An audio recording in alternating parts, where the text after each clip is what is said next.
کہ عمران ریاض جو ہے وہ بالکل خیریت سے ہے. ہاں اس کے اوپر کسی طرح کا ٹارچر ہونا جو ہے وہ رول آؤٹ نہیں کیا جا سکتا، مگر یہ خودکشی کی حد تک یا جان سے مار دینے کی حد تک یا قومے کی حد تک ایسی جو ہے وہ کسی بھی خبر میں کوئی جو ہے وہ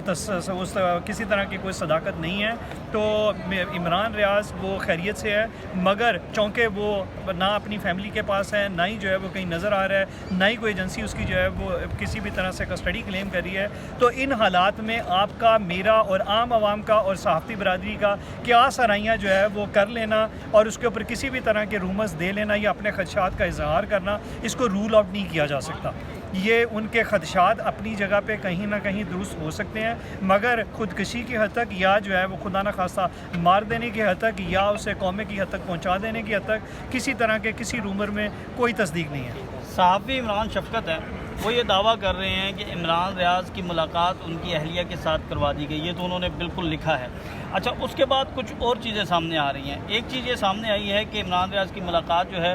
وہ ان کے وکیل میاں علی اشفاق صاحب سے کروا دی گئی ہے اور تسلی دے دی گئی ہے کہ خاموشی رکھیں 1 مہینہ تک. کچھ لوگ یہ بھی دعویٰ کرتے ہیں کہ ان کے والد بھی اس ملاقات میں موجود تھے. ان دعووں میں کوئی حقیقت ہے یا یہ بھی سارے جو ہیں وہ قیاس آرائیاں ہیں یا یہ مکمل طور پہ جھوٹی خبریں ہیں؟ اس کو تو قیاس آرائی بھی نہیں کہا جا سکتا، کیونکہ ایسی کوئی بھی خبر دینا کہ ملاقات فیسیلیٹیٹ کرا دی گئی ہے، یہ آپ باقاعدہ طور پہ کسی مستند جو ہے وہ خبر کو اس طرح سے جو ہے وہ مستند الفاظ میں دیتے ہیں. ایسی کسی بھی جو ہے وہ طرح کی کوئی خبر جو ہے وہ اس میں صداقت نہیں ہے. نہ تو اس کی بیوی کی اس سے ملاقات کروائی گئی ہے، نہ ہی اس کے والد کی اس سے ملاقات ہوئی ہے، اور نہ ہی وکیل کی جو ہے وہ عمران ریاض خان سے کسی طرح سے ابھی تک ملاقات کروائی جا سکی ہے. ہاں لیکن ہماری اپنی جو ہے وہ ایک انفارمیشن جو ہے وہ یہ ضرور ہے کہ وہ خیریت سے he is alive and he is well.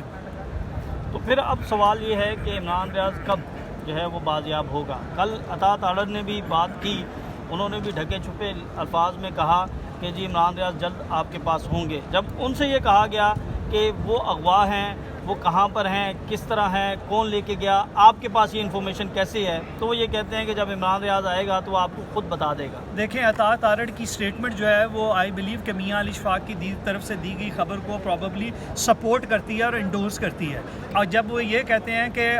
وہ عمران ریاض خان جلد سامنے آ جائے گا اور خود آ کے جو ہے وہ حقائق سے جو ہے وہ آگاہی دے دے گا، تو ان حالات میں اس کا مطلب یہ ہے کہ وہ بالکل خیریت سے ہے، وہ ٹھیک ہے اور از جلد انشاءاللہ جو ہے وہ ہمارے سامنے آ جائے گا. ہمیں معزز عدالت سے مکمل طور پہ اطمینان ہے کہ معزز عدالت کو ٹھیک جو ہے وہ ڈائریکشن میں لے کے چل رہی ہے، لیکن ہمارا اطمینان کا اظہار جو ہے وہ تب ہو سکے گا جب عمران ریاض خان عدالت کے سامنے پروڈیوس کر دیا جائے اور ریلیز کر دیا جائے. یعنی ہمارا اطمینان اسی وقت ہوگا. ہمارا پھر حکومت جو ہے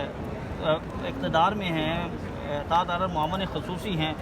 اس کا مطلب یہ ہے کہ حکومت بھی اس سارے معاملے میں جو ہے وہ کہیں نہ کہیں شریک جرم ہے، ملی بھگت ہے. جو آپ خدشات کا اظہار کرتے ہیں کہ جو آئی جی پنجاب ہے وہ واضح طور پر جو ہے وہ اس معاملے ساری گیم پلان کا حصہ ہے، تو حکومت کی بھی کوئی بدنیتی، کوئی انوالومنٹ نظر آ رہی ہے آپ کو؟ عطا تارڑ کی جو سٹیٹمنٹ ہے اس کا اگر دوسرا رخ دیکھا جائے تو بالکل اس کا یہی مطلب ہے کہ ان کی مکمل جو ہے وہ ہدایات پہ عمران ریاض خان کو جو ہے وہ اغوا کیا گیا ہے اور آج تک اسے جو ہے وہ ان لافل کسٹڈی میں رکھا گیا ہے، اور حکومت جو ہے وہ ان تمام حالات سے اور عمران ریاض خان کے ویئر اباؤٹ سے مکمل طور پر واقف ہے، اور انہی کی ہدایات پہ یہ جتنی ایجنسیز ہیں انہوں نے ایز اے ٹول اپنے آپ کو جو ہے وہ پیش کیا ہوا ہے، فیسیلیٹیٹ کیا ہوا ہے، اور ان کو پلیز کرنے کے لیے عمران ریاض خان کو آج تک جو ہے وہ اغوا کر کے اور کسی بھی جو ہے وہ نامعلوم جگہ پہ ان لافل کسٹڈی میں رکھا ہوا ہے.